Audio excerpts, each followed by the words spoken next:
Regardons ensemble maintenant ce qui se cache derrière la procrastination. J'ai divisé ça en 4 catégories. Certaines catégories, il y a 2 éléments, mais en fait, la majorité du temps, les raisons pour lesquelles. Donc, si j'avais à te poser la question, qu'est-ce qui fait en sorte que ce projet-là ou cette tâche-là ou cette décision-là, tu la repousses? Eh bien, à force de te poser des questions, tu finirais par me dire quelque chose qui entrerait dans une de ces 4 catégories-là.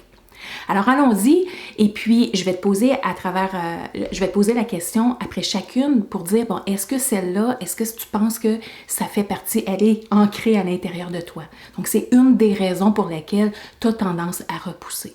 Et oui, bien sûr, ça peut être une des 4, ça peut être les 4 en même temps, un petit peu des 4 en même temps, comme ça peut changer de situation en situation. Donc c'est la raison pour laquelle, quand on va faire l'exercice ensemble, quand on va faire les exercices de réflexion, je vais te poser la question, on va y aller avec une situation à la fois, parce que sinon, on ne travaille pas, justement, en profondeur. Alors voilà, une des premières raisons, c'est la peur de l'échec et le perfectionnisme. Ça va ensemble. La peur de l'échec, c'est un élément qu'on a appris. On a appris à avoir peur d'échouer. On n'est pas né avec ça. On a appris ça très jeune, quand on a commencé à aller à l'école, on a eu des notes et on n'a pas été comme les autres, on n'a pas réussi comme les autres. Ou nos parents nous ont reflété qu'on n'était pas assez bon puis on avait échoué. Alors on a cette peur de ne pas être à la hauteur des attentes de nos parents ou des attentes de nos professeurs où on se compare aux autres. Donc, échouer, et même le mot échec, c'est un mot à connotation négative qui nous amène de l'anxiété, un certain stress. Et lorsque notre cerveau, inconsciemment, a la croyance que si je m'adonne à ce projet-là, ou je m'adonne à cette tâche-là, ou je prends cette décision-là, et que je crois qu'il y a une possibilité d'échec, mon cerveau va me faire procrastiner, il va me faire éviter, il va me faire repousser cette décision-là, ou cette action-là, ou cette tâche-là, parce qu'il y a la croyance que je vais échouer. Il veut absolument ne pas me faire échouer. Okay? Donc, il ne veut pas vivre l'anxiété et le stress de l'échec, alors on procrastine. Et ça va avec la perfection parce que le perfectionniste, donc qu'est-ce qui va arriver quand on a ce mécanisme à l'intérieur de nous? C'est qu'on va soit éviter, donc on repousse le plus possible et même jusqu'à éviter complètement de faire la tâche ou d'aller vers le projet. Donc si on a un objectif ou un projet qu'on veut créer, on aimerait vraiment ça, mais on a tellement peur d'échouer qu'on le laisse de côté. Ou on va entrer dans la perfection, donc dans le perfectionnisme, dans le cercle vicieux de la perfection, en travaillant très, très, très fort. Donc, on va mettre beaucoup, beaucoup, beaucoup d'efforts.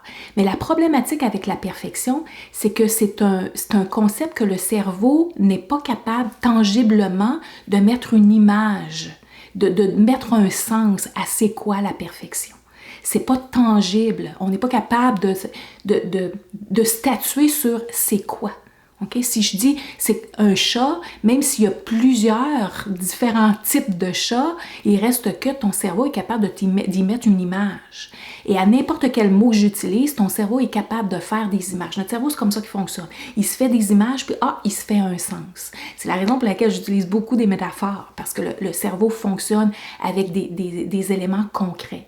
Mais quand on parle de la perfection, il n'est pas capable de nous donner une image. On n'est pas capable de savoir c'est quoi.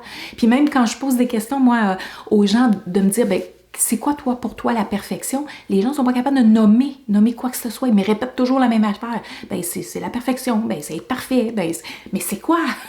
Okay? Alors, tant et si longtemps que le cerveau n'est pas capable de trouver quelque chose de tangible et d'en faire un sens, il nous fait tourner en rond. Alors, on est toujours en train de travailler encore plus fort sur le projet, puis c'est comme s'il n'y avait pas de fin. Alors, on procrastine, on n'est pas capable d'arriver à terminer soit la tâche ou le projet de façon satisfaisante. Alors ça nous amène de l'anxiété.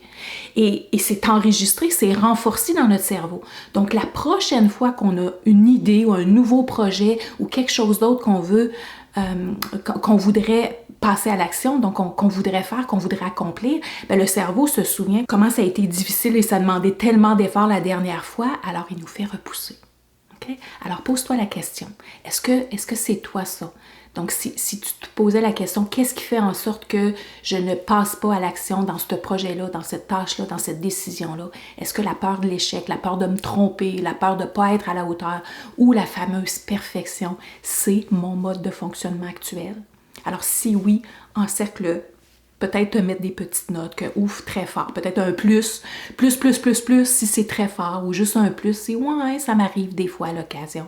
Parce que dans la stratégie, tu vas voir, tu vas vraiment prendre conscience quel est le mode de fonctionnement qui est attaché à certaines situations. Alors ça, c'est la première cause.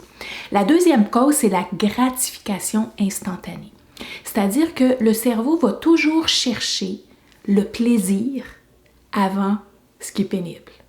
Okay? Ce qui est pénible, il va le faire si tu le forces, mais ce n'est pas la première chose qu'il va faire. Okay? Le cerveau a toujours tendance à aller vers qu'est-ce qui est plaisir, qu'est-ce qui est agréable, qu'est-ce qui est plaisant, qu'est-ce qui est facile en premier de façon automatique. Donc, lorsque ton cerveau voit deux situations, donc j'ai une tâche à faire, j'ai une décision à prendre, j'ai un projet, bien, je vais aller vers qu'est-ce qui est facile, rapide, plaisant, puis je vais repousser l'autre parce que c'est l'automatisme qui est enclenché. Okay? Alors, si tu te poses la question, et ça va souvent avec les personnalités.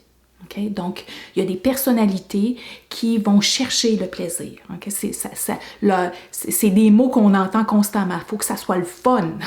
Si c'est pas le fun, ça me tente pas de le faire, je le mets de côté. Alors, si c'est des mots que tu entends de toi, il faut que ça soit le fun, il faut que j'aie du plaisir, ben ça se peut que la gratification instantanée s'enclenche à l'intérieur de toi quand il y a une tâche qui, elle est moins plaisante. La troisième catégorie, c'est au niveau de la gestion de temps. Et ça aussi, ça va avec la personnalité. Il y a des gens où est-ce que c'est facile pour eux, dans leur tête, de planifier les choses puis de s'organiser facilement.